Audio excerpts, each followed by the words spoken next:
So welcome back to another episode of Reboot.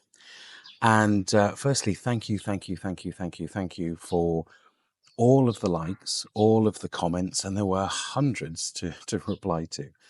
And the additional subscribes to the channel. It's growing really quickly, and that's all down to you. So for this video, what I thought we would do is continue the theme to encourage some discussion, some debate. All within the framework of being respectful to both Cambodian culture and also the expats that have made Cambodia their home. So this video, I think, is going to dive into something maybe a little bit uncomfortable, but not too much so. But I think it's really important. I think it's really important to understand how foreigners are perceived here, and not just in the tourism hotspots or online forums, but in daily life, in villages, and the impressions we leave behind, what Cambodians are saying about us behind closed doors. It's true, I think, that some foreigners are here to build something. Others are escaping something, which we talked about in the last video, and is certainly the case for me. And some foreigners honestly just drift through. So I had the good fortune this weekend of having my partner's family stay with us. And over a few, or more than a few, cans of Cambodia, we got into talking about the different types of foreigners that exist in Siem Reap, particularly. But I think it would be fair to say across the whole of Cambodia. So conversations went on for hours and hours and hours. But what I've tried to do is consolidate it into a number of almost stereotypes, if you like, of expats that live in Cambodia and what Khmer people think of them. What is their perception of them? I thought that would be quite interesting. So if we look now at the 4 different types of expats that we identified, and we can talk a little bit more around the perception from Khmer people of what they think of them. Now, this comes from a discussion that I had over the weekend with a small group of people. So what I would encourage you to do if you are Khmer is I would really, really, really love for you to share your thoughts and validate the discussions that we had, because it was from an incredibly small pool. It was my partner, her mother, father, brother, and sister. So yeah, if you can add some more context to this, I would thoroughly appreciate it. But if we dive into the first of 4 different expat stereotypes, or generalizations. Stereotypes is a negative connotation. Generalizations. Okay, so the first group we called the respectful contributor. And this is the real face of the foreign community in Cambodia. And this isn't some rare exception. This is actually the majority of long-term expats I've come across. They're not here to escape or to exploit. They're here to live well, contribute, and often to give something back. These are people who bring skills and experience Cambodia genuinely benefits from, whether that be in education through teachers, engineers, business owners, designers, IT professionals, people who create jobs, transfer knowledge, and integrate deeply into the communities here. They often speak some Khmer or are learning, maybe not perfectly, but enough to make conversation and show they care. They build friendships beyond the expat scene, they support local businesses, and they choose to be a part of Cambodia, not just live alongside it. This is the kind of expat most Cambodians think of when they say some foreigners are really good. It's not flashy, it's not loud, but it's real and it matters.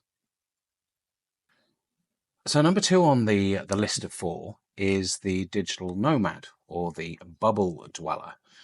And this group tends to stay under the radar. They're not hurting anyone, but they're not connecting either. You'll spot them in air-conditioned cafes, headphones in, laptop out, sipping on lattes.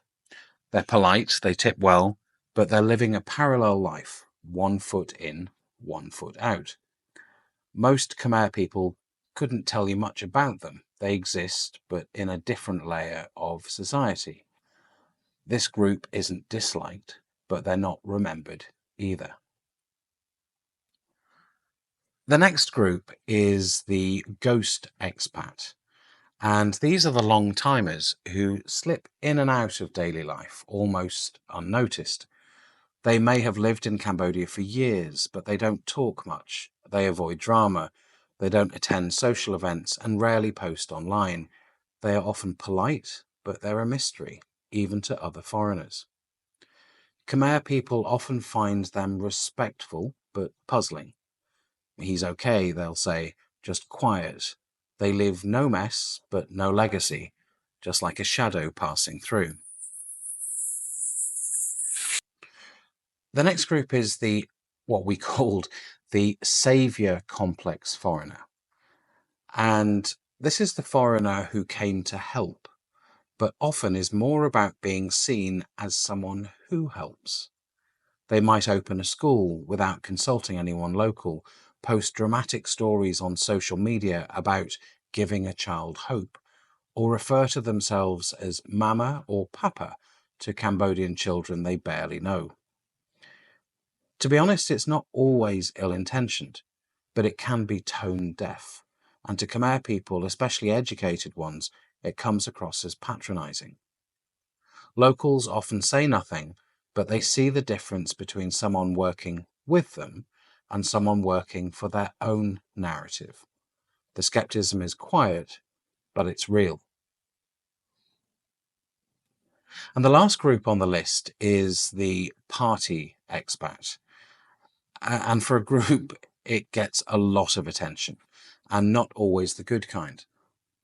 You know the type, often found half-dressed at 10 a.m, beer in hand, sunglasses on inside, loud, messy, and usually parked in places like Pub Street, complaining about how cheap everything used to be. To many Cambodians, they symbolize disrespect. There is a kind of entitlement, talking down to locals, treating service staff like servants, and acting as though the rules don't apply to them. They give all expats a bad name, and while Cambodians are too polite to say anything, they notice, they judge. So for this part of the video, just a couple more observations based on, I guess, some of the comments that I received to the last video. So I called this part the layers of being seen. And certainly after spending time with my partner's family over the weekend, the one thing that really struck me, and it struck me very early on when I arrived in Cambodia, is how polite everyone is. Everyone smiles, there's bows and service with grace, but after a while I started to notice something else. The politeness is cultural, and it doesn't always signify approval. A Cambodian friend, and this was back in Phnom Penh a few years back, said to me something that's stuck ever since. He said, you're a guest, but some guests forget that they're not the owner of the house. And that stayed with me all these years, because I think the truth is, many of us think we are harmless, even helpful, but even in our quiet presence, it can feel like pressure to those around us. We come with our own money, we come with opinions, and some of us make no efforts whatsoever to learn the language. And I think that plays into perception versus intention, because I think there's a really important distinction to be made. How we're behaving doesn't always translate to how it lands. We think we're being free, right? But it can look like chaos to people on the outside. We think we are being generous, but it can come across as performative. We think we're in love, but it can look like imbalance. So just on the final part of this part of the vlog, I think intentions matter, but perception, that's the reality that we actually live in.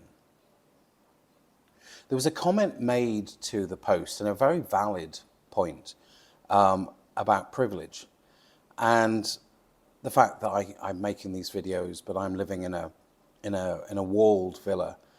And the truth is, most foreigners here don't live on Cambodian wages. We do have options, and that alone creates an equality gap. And when privilege goes unacknowledged, it does start to feel like arrogance. Again, if I reference something I was told back in Phnom Penh by the same guy, actually, who said to me that some foreigners are kind, but they don't know how lucky they are. And I don't think that's jealousy, that's just simple truth. So the question then is, what are we doing with that privilege? Are we connecting? Are we learning? Are we giving back? Or are we just enjoying the perks while complaining about the minor inconveniences? So just to close this video with some reflections. This video and all of my videos are not about shaming anyone at all. I've made so many of my own mistakes, and I still make mistakes. But this is what I've learned. I've learned that you're not judged by who you say you are. You're judged by how you carry yourself. Are you kind when no one is watching? Do you listen more than you talk? Do you respect the rhythms of life here, even though they're not your own? Because I don't think Cambodia needs saviors. It needs neighbors, good neighbors. So just to bring this back to the original title of this vlog, we're not pests. But if we do stop being curious, if we stop being humble, if we stop listening, then yes, we might start to feel like one. I don't have answers. I do know that we are better off asking the questions, and that's the purpose of these vlogs. And it's been really interesting to dive a little bit deeper into how we are perceived and possibly how we can do better. So that's it for this vlog. So again, thank you for watching if you've made it all the way to the end. I do have to travel for a few days, so I'm planning on a video at the end of the week. But if you have any questions, any comments, any queries, please drop them in the comments box below. And I do really hope, as with the last couple of videos, that this inspires some debate and we can have an open and honest discussion about the way that we are seen in a country that has given us good fortune and the good grace to stay. So thank you very much, and bye-bye.